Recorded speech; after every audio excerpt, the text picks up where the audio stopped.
हमारे YouTube channel चिंतन institute of education में आपका एक बार फिर से स्वागत है।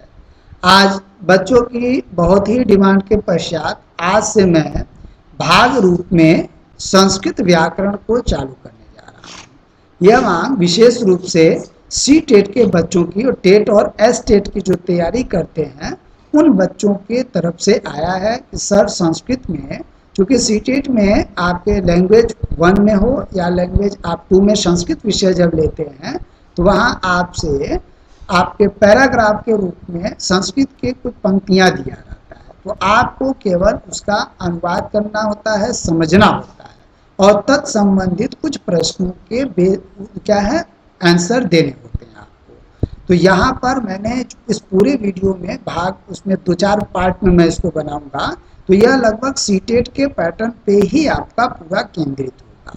तो इस वीडियो में लगभग संस्कृत के बहुत से आप लोगों ने देखे होंगे, तो इस वीडियो में लगभग मैं ये बताने का प्रयास करूंगा कि संस्कृत अनुवाद के आधारभूत तत्व कौन कौन से हैं। ज़्यादातर तो संस्कृत केवल बता देते हैं कि ऐसे अनुवाद होगा, लेकिन उसके लिए किन किन चीज़ों की जरूरत पड़ती है यह कोई नहीं बताता है। और टेट में चूंकि तथ्यात्मक प्रश्न पूछे जाते हैं तो कुछ बेसिक प्रश्नों के उत्तर संस्कृत के पैटर्न सीटेट के पैटर्न पर चलने में छूट जाते हैं, तो इसलिए इस वीडियो में ये मैंने ध्यान रखा है। साथ ही साथ टीजीटी पीजीटी और डीएसएसबी के बच्चे जो संस्कृत बेस पे क्वेश्चन लेते हैं, मतलब उनका आधार रहता है, तो यहाँ पर टीजीटी पीजीटी में वह कौन से शब्दों के रूप हैं, जैसे टेट और एस-टेट में भी शब्दों के रूप पूछता है, तो हम कौन से धातु रूपों को याद करें, हम कौन से शब्द रूपों को याद करें, ये जल्दी कोई नहीं बताता है। तो इसलिए अपने अनुभव के आधार पर मैं कुछ शब्द रूपों को और कुछ फिर आपके धातु रूपों को लाऊंगा, जिनको आपको एक लिस्ट के रूप में, जिसको आप अगर याद कर लेंगे तो उसे कभी भी सीटेट टेट और एस टेट में और टीजीटी पीजीटी में आपको विशेष दिक्कत नहीं आएगी, बहुत ज़्यादा नहीं पूछता है। तो आइए हम लोग चलते हैं आज के वीडियो में। तो आज का वीडियो ये पार्ट 1 है, आइए देखा जाए। उस पूरे वीडियो में मैंने केवल आधारभूत तत्वों को लिया है जो हमें संस्कृत अनुवाद में मदद करेंगे, और टीजीटी पीजीटी के बच्चों की मदद के लिए कौन कौन से रूपों को पढ़ना चाहिए, हिंदी और संस्कृत दोनों के बच्चों को मेन तो वह उनको मैंने इस पूरे वीडियो में समाहित करने की मैं कोशिश करूँगा। और लास्ट में जैसे आपसे कहा गया था कि आगामी जो बैचेस चालू हो रहे हैं तो उसमें आप लोग क्या करना है, अंत में एक सवाल पूछा जाएगा, बहुत छोटा सा सिंपल सा सवाल। वो ऐसे जिज्ञासु बच्चे जो कमेंट बॉक्स में उसके आंसर को देंगे, हमें बाद में अपने आगामी बैचेस में उनको चुनने में मदद मिलेगी ऐसे बच्चों को। तो आइए देखते हैं, क्या आप वीडियो को ध्यान से देखते हैं कि नहीं, अभी पता चल जाता है। तो आइए देखा जाए। आज का जो हेडिंग है आपका, क्या बेसिक तत्वों को हम लोग समझने जा रहे हैं, तो शब्द रूप परिचय। तो उसके लिए हमें क्या क्या संस्कृत के शब्द रूप में क्या क्या आधारभूत चीजें लगती हैं अनुवाद के लिए, आइए उन पे क्या क्या दृष्टिपात किया जाए। नंबर 1 आपका, संस्कृत में शब्दों को मुख्य रूप से 5 भागों में बांटा जाता है। आइए देखा जाए कौन कौन से हैं वो। संज्ञा, सर्वनाम, विशेषण, क्रिया तथा अव्यय। इसके पहले के हिंदी के वीडियो में मैंने आपसे बताया था कि संस्कृत और अंग्रेजी की बहुत सी बेसिक चीज़ें चलती हैं, बस कुछ चीज़ों को यहाँ वहाँ पढ़ना है ज़्यादा, यहाँ कुछ कम पढ़ना है, यहाँ कुछ ज़्यादा पढ़ना है, कुछ कम। तो इसलिए यहाँ पर आपका शब्द रूपों को मुख्यतः 5 इन्हीं भागों में बांटा जाता है। और हिंदी में कितना होगा आप मुझे बताइएगा, आगे मैंने वीडियो में बताया हुआ है। आइए देखा जाए रूप परिवर्तन। अब हम लोग इसके बाद बढ़ते हैं रूप परिवर्तन। तो संस्कृत में अनुवाद करने के लिए जल्दी ये कोई नहीं बताता कि किसके लिए क्या क्या चीज़ों की जरूरत पड़ेगा, तो इस वीडियो में मैं आपको संकेत कर रहा हूँ। तो संज्ञा, सर्वनाम और विशेषण में लिंग, कारक और वचन के अनुसार परिवर्तन होते हैं। अतः संज्ञा, सर्वनाम और विशेषण के लिए हमें लिंग, कारक और वचन की जरूरत पड़ेगी। इसको आप तैयार रखेंगे तब आप इनके अनुसार परिवर्तन कर पाएंगे। दूसरा, क्रिया। देखिए यहाँ पे आपका संज्ञा, सर्वनाम, विशेषण कहते हैं कौन से शब्द की जरूरत पड़ेगी, शब्द की क्रिया की। तो क्रिया के लिए क्या जरूरत पड़ता है, क्रिया में काल, पुरुष और वचन के अनुसार परिवर्तन होते हैं, यहाँ लिंग के अनुसार नहीं होता, ये ध्यान रखिएगा। तो यहाँ पे क्या आ जाता है, काल आ जाता है और पुरुष आ जाते हैं। ये ध्यान रखिएगा, बहुत महत्वपूर्ण चीज है। अब तीसरा होता है अव्यय। अव्यय में किसी भी अव्यय क्या होता है, अव्यय में यहाँ पे इसके अनुसार परिवर्तन होता है, यहाँ पर इन तीनों के अनुसार परिवर्तन। लेकिन अव्यय में क्या होता है ये देखा जाए, अव्यय में किसी भी दशा यानी लिंग, वचन व कारक के अनुसार कोई परिवर्तन नहीं होता। आपको बता चुकी अव्यय है, नाम ही है, जैसे हिंदी के मैं वीडियो में बता चुका हूँ कि हिंदी में आपका क्या है, आप डिस्क्रिप्शन बॉक्स में देख सकते हैं उसको, लिस्ट को, कि अव्यय में मैंने बताया था कि अव्यय मतलब अव्ययकारी शब्द है, तो उसके लिए इसमें विकार नहीं होगा। तो ये वही चीज बात यहाँ पे कि लिंग, वचन और कारक के अनुसार कोई परिवर्तन नहीं होता, यानी पूर्णतः ये अपरिवर्तित रहते हैं। अब आइए देखते हैं आधारभूत तत्व में अगला चीज क्या है आपका, लिंग। तो संस्कृत में 3 लिंग होते हैं। कौन कौन है, पुल्लिंग, स्त्रीलिंग, नपुंसक। तो पुल्लिंग जिससे पुरुष जाति का बोध है ना, वह लिंग जिससे पुरुष जाति का बोध हो वह पुल्लिंग होता है, जिससे स्त्री जाति का बोध हो वह स्त्रीलिंग है, और जिससे न पुरुष जाति का बोध हो न स्त्री जाति का बोध हो उसे तीसरे वर्ग में रखा जाता है नपुंसक लिंग का। तो आप परिभाषा के रूप में भी इसको देख लीजिए। उदाहरण के लिए मैंने आपके सामने रखा है, जैसे नर का शब्द रूप और कवि के शब्द रूप जो है पुल्लिंग शब्द है ये। उसी प्रकार स्त्रीलिंग जैसे माला, मति, वधु, ये आप क्या है, स्त्रीलिंग शब्द है। नपुंसक लिंग शब्दों में फलम, वारी, जगत या रूप शब्द रूप कैसे चलेंगे, नपुंसक लिंग के रूप के आधार पर चलेंगे। आगे है आपका वचन। वचन में क्या आपके, वचन संस्कृत में वचन भी 3 होते हैं। कौन कौन है वचन, एक वचन जिससे एक का बोध हो, जैसे रामः पठति। अब ये कैसे आया, इसी की भूमिका हम लोग तैयार कर रहे हैं कि आप अगर देखेंगे वीडियोस को सीरीज रूप में तो कभी भी आपको रटने की जरूरत नहीं पड़ेगी। अतः एक वचन रामः पठति, है ना। द्विवचन जिससे 2 का बोध होगा आपका, बालकौ पठतः। कैसे आया, अभी 1-2 वीडियो के बाद आपका वह सारा अर्थ आपका क्लियर हो जाएगा, कहीं दिक्कत नहीं होगी।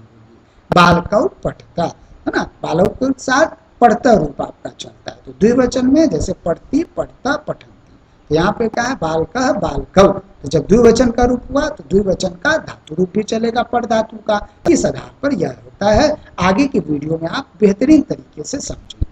बहुवचन, तो बहुवचन में जैसे बालकः, बालकौ, बालका, तो बहुवचन हुआ बालक का, एक वचन का हुआ उसमें बालका, और पठंती के रूप में क्या चलेगा आपका, पढ़ती, पढ़ता, पठंती। तो बहुवचन में पढ़ धातु का पठंती रूप हो गया। तो अनुवाद को आपको बेसिक बताया जा रहा है, ऐसे ही आप एकदम आसानी से समझ जाएंगे। अब हमें जरूरत पड़ेगी कारक।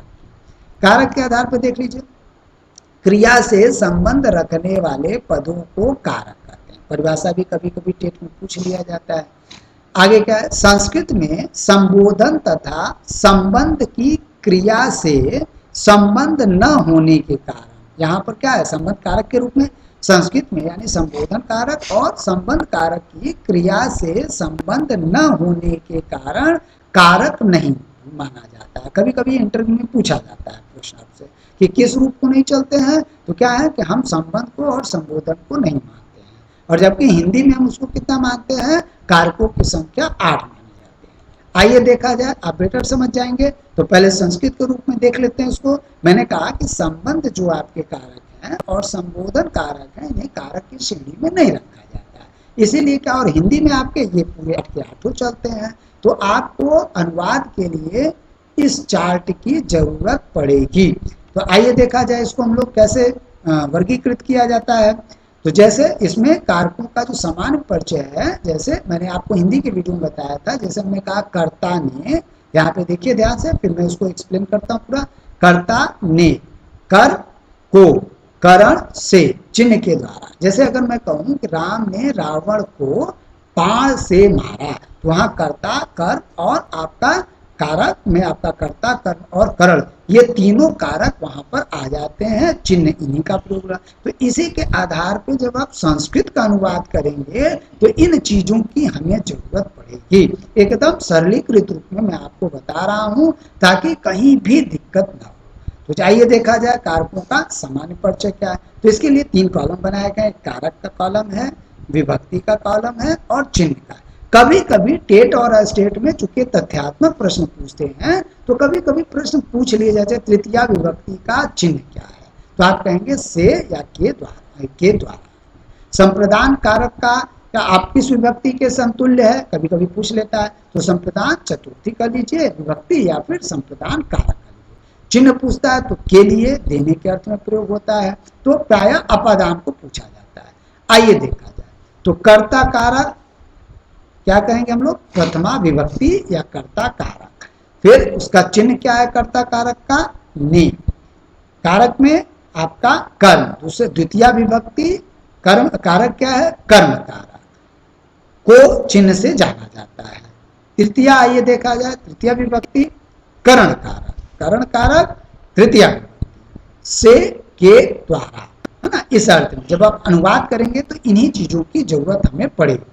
आइए देखा जाए, संप्रदान, संप्रदान चतुर्थी, है ना, चतुर्थी विभक्ति कारक संप्रदान तुल्य होता है, और इसके चिन्ह के रूप में लोग के लिए चिन्ह का प्रयोग करते हैं देने के अर्थ में। अगला है बहुत महत्वपूर्ण कारक अपादान कारक, अपादान कारक या पंचमी विभक्ति, पंचमी विभक्ति अपादान कारक आपका से अलग होने के अर्थ में हम लोग प्रयोग करते हैं। कैसे, जैसे पेड़ से पत्ता अलग होता है तो यहाँ पे कौन से रूप चलेगा, तो पंचमी विभक्ति का रूप चलेगा, है ना। तो उसमें इन चीजों से कोई बात नहीं, है ना।